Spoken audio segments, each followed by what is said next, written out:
Alunos do nono ano. Hoje nós vamos iniciar a unidade temática Totalitarismos e Conflitos Mundiais.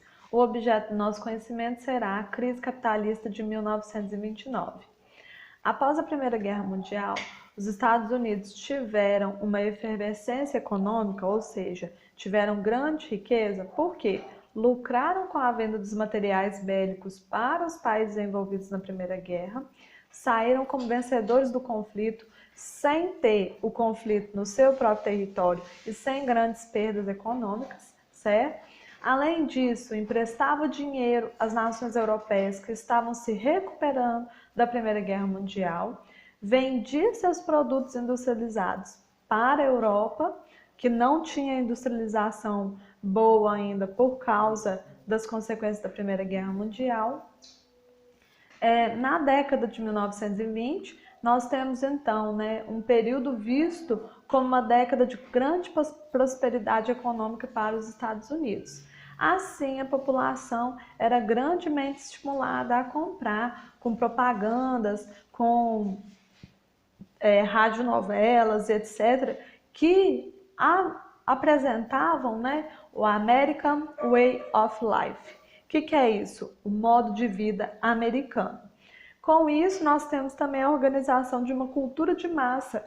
E aí, a partir dessa cultura de massa, a diversificação de estilos, e a mudança de estilos de vestimenta e até de comportamento das pessoas da época. Na metade da década de 1920, ou seja, por volta de 1925, a Europa passa a produzir os seus próprios produtos industrializados. E aí há uma recuperação econômica europeia.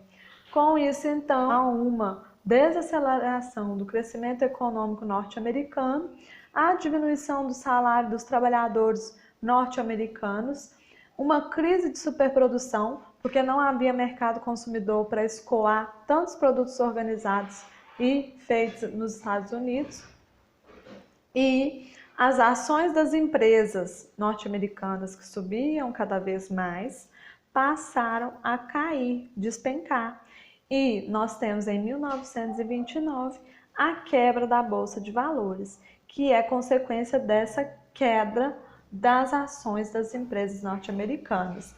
Isso inicia então a Grande Depressão, que foi um cenário de desemprego, recessão econômica, fechamento de bancos e empresas e falência de várias fazendas.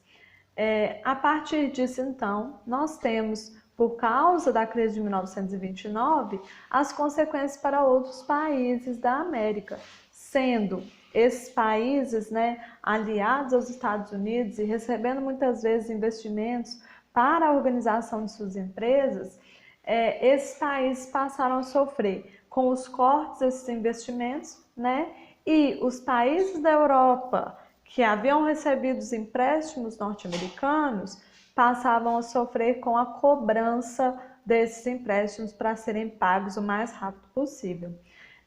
Esse cenário, então, agrava também com o desemprego na Alemanha, na França, na Inglaterra, salários congelados e a diminuição da produção industrial, certo?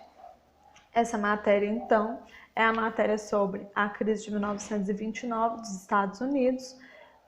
Eu peço para vocês realizarem as atividades da semana 2 do PET de História, e me mandarem pelo e-mail ou pelo WhatsApp, certo, meninos? Então, até a próxima e até a correção dessa atividade.